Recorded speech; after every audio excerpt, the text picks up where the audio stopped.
So, you know what I mean? Take our time. It's hot. I'm happy to have my brother here, who is a guide here and knows so much about this place. And you are rest assured that you're going to get the best. The best. Yeah, I think because of the let's the introduction so we can hear. 3rd of June. In the Holocaust Dungeons. Yeah, it's going to be a long Starting our tour. Make sure you got your battery backup on the long. We're going to get into the shade here.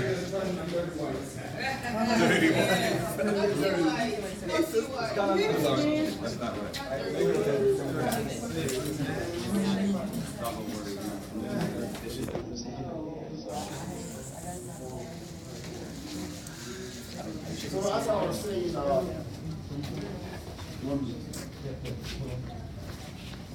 I'm here. Yeah, and he is going to take over, to take you around and tell you all the histories and everything that you want to know. Please, let's ask questions. And in between, is going to stop for you to have some reflection in the dungeons. And our office also will be here for her also to do one or two things. So please, I'll hand you over to him. I want him to introduce himself, his name, and who he is. He's a big man. That's why he has come. Like Thank you, my big man. Captain retired. But if we hold our hands, that doesn't mean we are just friends. As for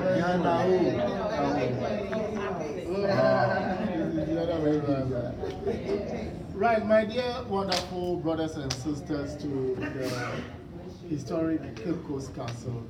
In fact, you are on the pilgrimage to your ancestral land. So we don't consider you as visitors, so to speak. You are just coming back home. What we are.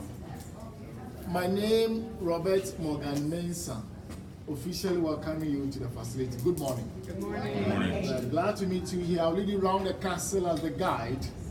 Feel free to ask questions as the story unfolds. Later on, we move to the slave dungeons and later talk briefly about the graves. We'll also be on top of a tunnel. I saw a couple of us here on it already. That tunnel exists between the male and the female dungeon, where our fathers had to walk through that tunnel, join our mothers at the door of no return, where they boarded the dagger canoes to the various ships and to then unknown destinations. Thank God today they are known destinations. We also visit the condemned cell. Yes, as if the dungeons were not enough, they had a place for some of our fathers who continuously fought for their freedom. But the English call them troublesome. Troublemakers. And then held them in that angle where they never came back alive. Because there they never gave them food, no water, no light, no air, till they dropped dead. Later on, time permitting, we visit the top, and then finally we end the tour at the Palaver Hall, where you have a lot to see. History about 400 years ago that chronicles who we were before the coming of the Europeans, what they claimed to be and what they were never to be through to independence and after post-independence. They are all there. Midway to give you the opportunity to do the performance or the rituals that all the time we do. We are at the entrance and then also the reception area. This beautiful map here of the castle, at the moment we are here. Soon we go to 10 and 30.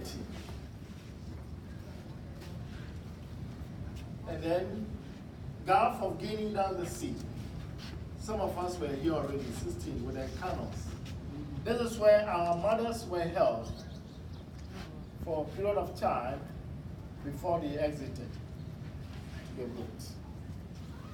This is the third and the last castle in Ghana built by the British merchant after 1665. However, labor here by our own ancestors, but they took the credit as far as the engineering is concerned. British built it 1665, but they had to overcome the Dutch who occupied this land. Dutch also fought Danes. And when the Danes were defeated here, they moved to Accra and had their own castle, what they call the Christiansborg. Danish earlier on fought Swedish. And Swedish fought Portuguese. So we have Portugal, Sweden, Denmark, Netherlands, and then the English. Yeah. All over this piece of land in the name of the precious mineral called gold. Say that. Gold, gold, gold, but later they said human resource as captives. On the basis that the native Indians and Americans were not too strong enough to cope with the prevailing climatic conditions at the time, in that they were dying of certain diseases that Africans were accustomed to. But the Indians were very vulnerable. Those were the bases. So they needed more people from this region. And one Roman father by name Bartolomeo de las Cascas endorsed the trade. Later he regretted doing that, but too little, too late at the time. Yeah. The talk very sad and emotional. Here, let us bring emotion down. And thank our ancestors who survived the ordeal, who survived the journey. If we should go to the dungeons, you will see the horror, the terrible things that they went through. Can you imagine staying with your own waste as well as somebody else's waste? No. Your own waste, you don't want to see it. No. How about somebody else's? But you'll be confined to stay with it until the next day when it was cleaned off. While some were dying, you still kept strong. So some died in the dungeons on the middle passage. They don't also have a destination.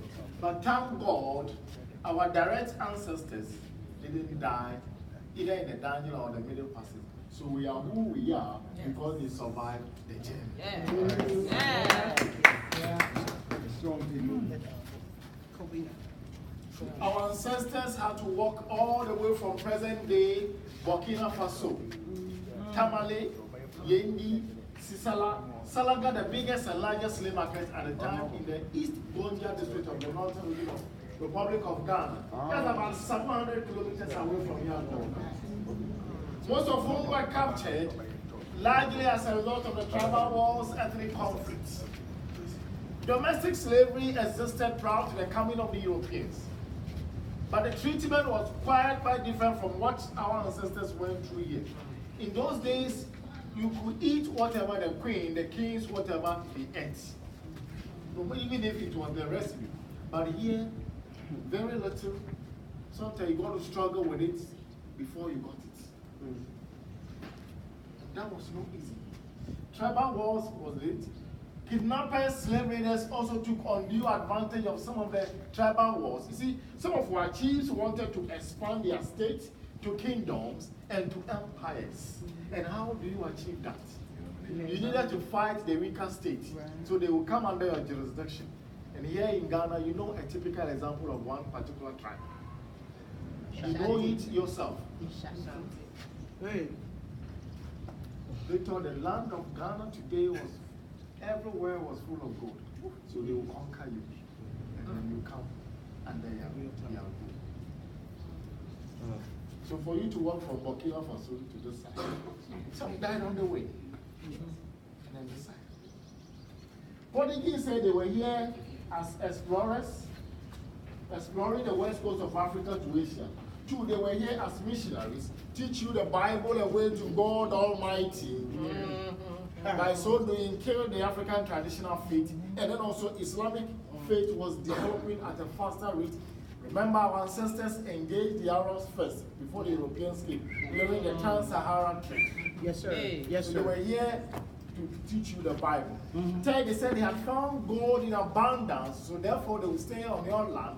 Subsequently, name your land Gold Coast, like what it was today, Ivory Coast. Yes, yes, yes, yes. All this while, Elmina Castle was in existence 1482, but they never had their first human cargo there as captives. They rather had them from Weda in Benin, Calabar, Badagry in Nigeria today.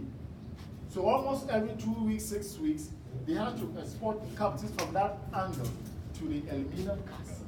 They thought that no, because of transportation, timing, and what have you, why don't we get some over there? So from the immediate environment to the middle belt of Ghana, Kumasi, Sunyani, Wenchi, in the middle of Ghana, Kampo, and finally from the north. So majority of our ancestors taken as captives were from up north. If you survive the journey here, we have a venue we call Palava or a floor after the museum where they will examine your strength. They look at your teeth, your body before they will buy you or reject you. So it tells us once again that it wasn't every single being brought here as captive that had adventures. No. The Europeans took away the strong, energetic people of our systems. Perhaps they knew that the conditions ahead of them wasn't going to be easy. So they had to go by that area. And then they were exchanged for fabrics, mirror, gunpowder, drinkables like whiskey, schnapp, or rum, butter trade, butter system. After which, courtyard here, hot iron metal from fire, oil, and then branded. Because there were more than 2 entities here doing the buying of the captives. They are the Manchester companies, Liverpool, Plymouth, and Bristol, at least 4. So my dear sister here bought, my sister locally bought, my brother also bought. All men going to the male dungeon, female downwards, almost 100 meters away from you. Why do you want to claim ownership of everyone in the male dungeon as your property? Will the 2 parties agree? They will not agree. So the branding was an afterthought. Initially, it wasn't there. If you're the only person doing the buying, you are not competing with anybody else. So you wouldn't brand it. But because of the lucrative nature of the trade at the time, other European countries also came in, and then the entities came. So you also bought Ottoboy, and you had to choose them. That strong decision. And then after the men to their respective dungeon, the females down there. So basically, 3 castles in Ghana. Elmina is Portuguese, by the Portuguese, after 1482. They named the area Lamina or Damina, but we made it Elmina. When Portuguese were here, they named this community Cabo Corso, meaning short cape. But British changed it to mean Cape Coast. Cabo 4 letters Cape, Corso 5 letters Coast. So Cape Coast is not hyphenated. And British for the Dutch here, Dutch for Danes, Danes, Swedish, Portuguese. 5 different European countries at one time or the other settle on this piece of land. So as we journey to the dungeons, a lot to see, a lot to be told. But as I said, let us bring the emotions. I know it's a very sad story at the time. Let us thank Almighty God and our ancestors who also endured all the pains and yet survived the journey. Yeah. We are who we are because they survived the journey. Thank you.